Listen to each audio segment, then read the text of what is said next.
के इरादों और मकासद की तकमील हुई तो फिर इमरान पे बिल्कुल मेरा ख्याल है पार्टी पे भी पाबंदी लगाएंगे। ये जो फुटेज आज ले रहे हैं, दिखा रहे हैं, इसमें फुटेज में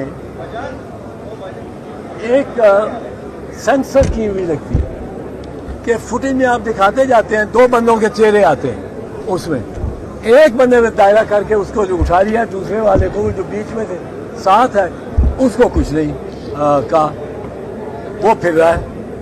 अब ये इसकी इंक्वायरी बड़ी शफाफ होनी चाहिए और शफाफ हम ये कह सकते हैं क्योंकि मैं समझता हूँ कि पाकिस्तान पीपल्स पार्टी ने इस्लामाबाद में भी चेयरमैन बिलावल नहीं गया उसमें धरने में, धरना तो क्या, धरना तो फारिग हो गया, वो ये एक इंडिपेंडेंट पोजीशन ली है अपने आप को इससे डिसोसिएट करने।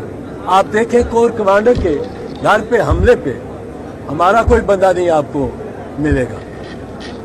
धरना जो सुप्रीम कोर्ट के सामने हुआ है जिसमें बेहुदा ज़बान चीफ जस्टिस के बारे में वो नारों में जो लग रहे हैं इस्तेमाल की गई है।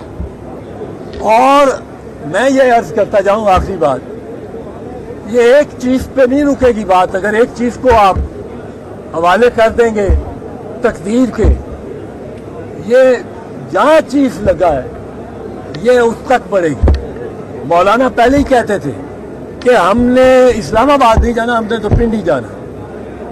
तो इसमें इंसाफ होना चाहिए। जिन लड़कों ने, जिन लोगों ने इसको उभारा है, इस क्राउड को इस्तेमाल किया है, वो शायद उनका ताल्लुक ही कोई ना हो इमरान खान और उसकी पार्टी से। मैं नहीं जानता हूँ, ताल्लुक है तो सजा होनी चाहिए, पर शायद ताल्लुक ही ना हो। और ये उसकी तरफ ही लेके जा रहे हैं। तो ये इंडिपेंडेंट इंक्वायरी होनी चाहिए, बड़ी शफाफ होनी चाहिए।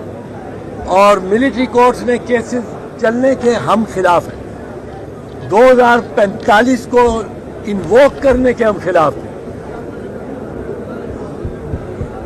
1988 की हमारी हुकूमत बीबी शहीद प्राइम मिनिस्टर थी, वो गिराई इस वजह से गई कि हमने आर्टिकल 245 को इन्वोक करने से इनकार किया। तो हम इसके खिलाफ हैं। पर आर्मी चीफ जो कि एक बहुत मुस्तहकम और ताकतवर पोजीशन में बैठे हैं, उनको इंश्योर करना चाहिए कि इंसाफ हो और इंसाफ नजर आए होता हो। सर आखिर में बता दें कि आपके हवाले से कुछ खबरें चल रही थी कि आपकी गिरफ्तारी के हवाले से कुछ खबरें चल रही थी कि आपको जो है गिरफ्तार करना चाह रहे हैं, इस हवाले से। हाँ, मुझे भी बताया गया है, पर मुझे इन्होंने पीपल्स पार्टी के धरने में शामिल होने से रोकना था। कोर्ट का घेराव किया।